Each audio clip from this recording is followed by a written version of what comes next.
Pernyataan Menteri Kebudayaan Fadlizon yang menyinggung tidak ada bukti konkret atas peristiwa pemerkosaan tahun 1998 menuai polemik. Kita akan membahas hal ini bersama dengan Direktur Eksekutif Amnesty International Indonesia. Sudah ada Mas Usman Hamid. Kami juga telah mengundang perwakilan dari Partai Gerindra, namun dalam diskusi kali ini belum ada yang bersedia hadir. Selamat petang Mas Usman, terima kasih sudah bergabung bersama kami di Kompas Petang. Kompas TV, selamat petang Mbak Cynthia. Ya, Mas Usman, kalau dilihat dari polemik ini setelah diklarifikasi, apa yang seharusnya dilakukan oleh Fadlizon soal pernyataannya terkait dengan pemerkosaan di tahun 1998 saat tragedi, perlu bukti dan juga dinilai tidak ada buktinya? Ya, ada beberapa pernyataan yang bisa dibedah dari apa yang disampaikan Menteri Kebudayaan. Yang pertama, ia menyatakan mengutuk dan mengecam keras berbagai bentuk perundungan dan kekerasan seksual pada perempuan yang terjadi pada masa lalu dan bahkan masih terjadi hingga hari ini. Ia juga menyatakan bahwa kekerasan seksual terhadap perempuan adalah pelanggaran terhadap nilai kemanusiaan yang mendasar. Karena itu, pernyataan semacam ini seharusnya mencegah seorang menteri untuk mengatakan peristiwa kerusuhan Mei dan perkosaan massal di dalamnya sebagai rumor. Karena pernyataan itu justru memberi kesan bahwa keyakinan dari Menteri Kebudayaan bersikap paradoks, bersikap mendua. Di satu sisi mengecam tindakan perkosaan massal, tetapi di sisi lain seperti meragukan kebenaran dari peristiwa itu. Sementara ia bukanlah otoritas yang mengetahui kebenarannya. Menteri Kebudayaan, siapapun menterinya, bukanlah menteri yang dilibatkan di dalam penyelidikan atau pencarian fakta oleh tim gabungan yang dibentuk oleh Presiden Baharudin Yusuf Habibie. Menteri-menteri lain yang dilibatkan ketika itu di luar urusan kebudayaan, dari mulai Menteri Pertahanan, Menteri Hukum atau Menteri Kehakiman sampai dengan Menteri Urusan Perempuan. Karena itu seyogianya Menteri Kebudayaan menyerahkan masalah itu kepada menteri-menteri yang memang terlibat di dalam penyelidikan tim gabungan pencari fakta. Nah, yang kedua, kalau dikatakan ini tidak ada katakanlah buktinya secara hukum atau tidak bisa diuji secara akademik, apakah ia seorang praktisi hukum? Apakah Menteri Kebudayaan seorang akademisi? Bukan. Karena itu sekali lagi serahkanlah pada ahlinya, serahkanlah pada otoritas yang mengetahui kebenarannya. Rumor itu ya. Tapi gini Mas Usman, ketika seorang Menteri Kebudayaan menyatakan hal tersebut, perkosaan massal 98 adalah rumor, apakah ini bisa dikatakan sebagai sikap dari pemerintah? Karena ia adalah petugas ataupun mohon maaf adalah bagian dari pemerintahan. Kalau dilihat dari pernyataan Menteri Kebudayaan saja, sulit itu dipandang sebagai mewakili pemerintah. Tapi kalau dihubungkan dengan pernyataan menteri-menteri lainnya atau dugaan keterlibatan dari orang-orang dalam pemerintah, bisa jadi. Misalnya begini, hari pertama pemerintahan sekarang, Menteri Koordinator Bidang Hukum, HAM, Imigrasi, dan Lembaga Pemasyarakatan menyangkal bahwa peristiwa 98 adalah peristiwa pelanggaran hak asasi manusia yang berat.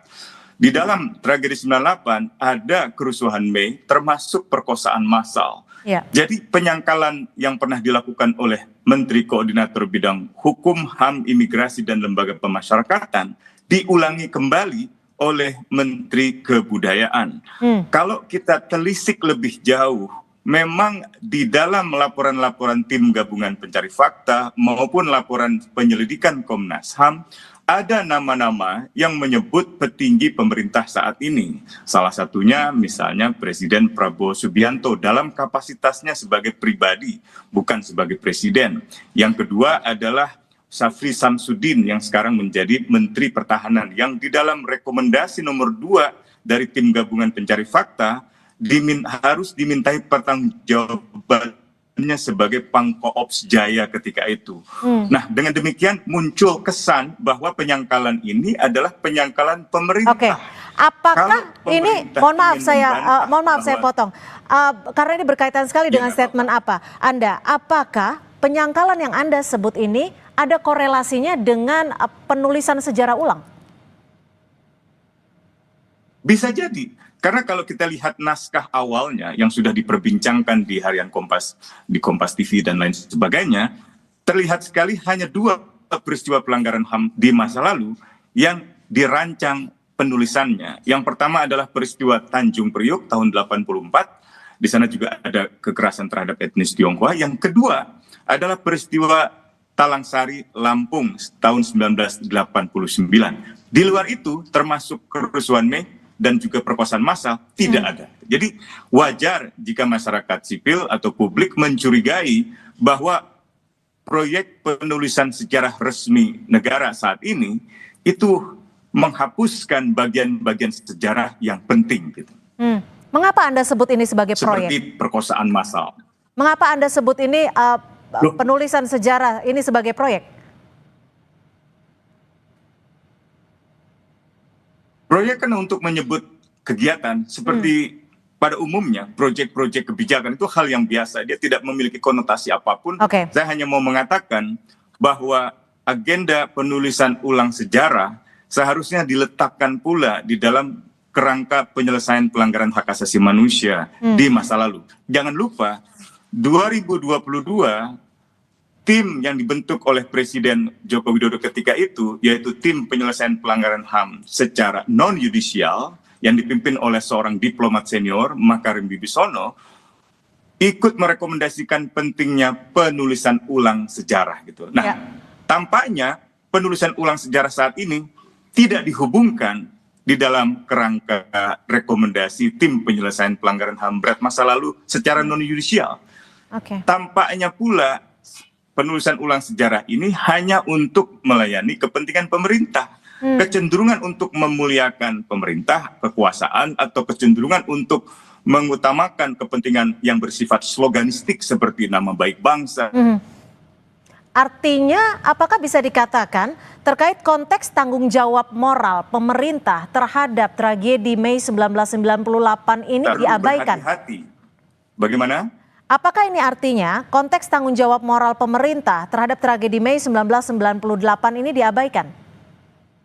Kelihatannya demikian.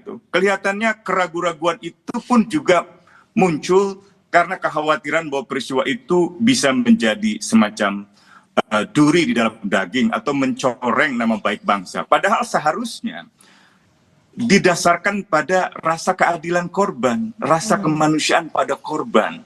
Tidak bisa kepentingan yang dianggap besar seperti slogan-slogan kepentingan nama baik bangsa dan seterusnya mengesampingkan kepentingan korban yang mengalami ketidakadilan. Jadi seharusnya kehati-hatian akademik, kehati-hatian legal yang dimaksud oleh Menteri Kebudayaan juga dicerminkan dari pernyataan-pernyataannya yang hingga hari ini masih bersifat penyangkalan. Namun penyangkalannya bergeser dari penyangkalan yang literal, yaitu menolak total adanya perkosaan massal, menjadi penyangkalan yang bersifat interpretatif. Oh oke, ada perkosaan, tapi bukan massal. Padahal massal tidaknya sebuah perkosaan, massal tidaknya sebuah perkosaan itu bisa dilihat dari beberapa sisi. Sisi jumlah korban, bisa juga sisi jumlah pelaku. Kalau seorang perempuan mengalami perkosaan dari banyak orang, banyak pelaku, itu bisa disebut sebagai perkosaan massal. Kalaupun jumlah korbannya hanya 1, bahkan di dalam pengadilan-pengadilan pidana internasional seperti bekas negara Yugoslavia maupun pengadilan pidana internasional untuk Rwanda, dalam kasus Akayesu misalnya, itu yang disebut sebagai pelanggaran HAM berat yang sistematis atau meluas, tidak harus jumlahnya ribuan atau jumlahnya ratusan. Lebih dari 1 orang saja itu bisa disebut sebagai pelanggaran HAM berat yang meluas atau yang massal atau yang masif gitu. Ada banyak istilah yang digunakan. Artinya masif, massal, dan juga meluas gitu. Artinya klarifikasi dari Fadlizon sendiri yang ia sampaikan melalui media sosialnya ini tidak tepat menurut Anda, dan desakan untuk Fadlizon meminta maaf perlu digaungkan kembali? Saya kira masih perlu digaungkan kembali karena pernyataan itu masih bersayap. Di satu sisi mengakui bahwa segala bentuk perundungan dan kekerasan seksual adalah pelanggaran terhadap kemanusiaan yang mendasar, itu kami apresiasi. Saya kira itu sudah tepat. Menteri Kebudayaan juga menyatakan mengutuk dan mengecam segala bentuk perundungan dan kekerasan seksual terhadap perempuan. Itu saya kira sudah tepat, tetapi ada sayap lain gitu dari pernyataannya itu yang seolah-olah masih meragukan itu. Padahal kalau mau berhati-hati seperti yang diimbau olehnya, cukup serahkan kepada otoritas lembaga resmi seperti Komisi Nasional Hak Asasi Manusia, atau katakanlah bahwa karena menyangkut peristiwa perkosaan massal itu diselidiki oleh tim gabungan pencari fakta yang dibentuk oleh Presiden B.J. Habibie ketika itu, dan itu sudah berlalu sekian puluh tahun, maka kami akan periksa terlebih dahulu laporan-laporan itu untuk kemudian diverifikasi kembali secara ilmiah, diverifikasi kembali secara legal atau secara apapun. Seharusnya setidak-tidaknya dengan cara yang seperti itu. Kalau yang sekarang ini terjadi, memberi interpretasi yang berbeda. Jadi laporan itu hanya menyebut angka. Angka penting, memang tidak cukup, tetapi angka tetap penting. Tapi yang lebih penting dari angka adalah kejahatan itu, kekejaman itu. Kalau kita bicara soal kejahatan ini, Mas Usman, itu adalah tragedi. Bagaimana? Kalau kita bicara soal kejahatan, ini kan sejarah akan ditulis kembali, akan ditulis ulang. Diharapkannya akan selesai pada Agustus 2025. Di sisi lain, Menteri Kebudayaan memberikan pernyataan yang bisa dikatakan cukup kontroversi. Apakah ini ada bahaya sistemik yang perlu diwaspadai atau dikhawatirkan, khususnya bagi para korban, bagi keluarga korban, dan juga bagi penyintas? Ada. Bahaya sistemik itu adalah dihapuskannya peristiwa-peristiwa penting di dalam sejarah masa lalu dari penulisan sejarah resmi negara. Dan itu saya kira satu pengingkaran terhadap reformasi dan suatu bentuk pemutarbalikan sejarah yang seharusnya tidak dilakukan oleh pemerintah, apalagi setelah Indonesia melalui 27 tahun reformasi. Jadi bahaya sistemik itu yang seharusnya dihindari dengan cara setidak-tidaknya menunda penulisan ulang sejarah ini, sebaiknya ditunda. Tidak masuk akal untuk mengerjakan proses penulisan sejarah, apalagi sampai masa-masa prasejarah atau dalam istilah mereka adalah masa-masa awal sejarah yang ratusan tahun bahkan ribuan tahun ditulis dalam 6 bulan. Apalagi ingin berbasis data primer. Memang ketuanya mengatakan ini bukan memulai yang baru, melainkan dari karya-karya yang pernah ditulis oleh sejarawan. Artinya butuh kajian lebih menyeluruh, mendalam, dan juga masukan baik itu dari Komnas HAM, Komnas Perempuan, dan elemen masyarakat lainnya. Terima kasih Mas Usman Hamid. Terima kasih Direktur Eksekutif Amnesty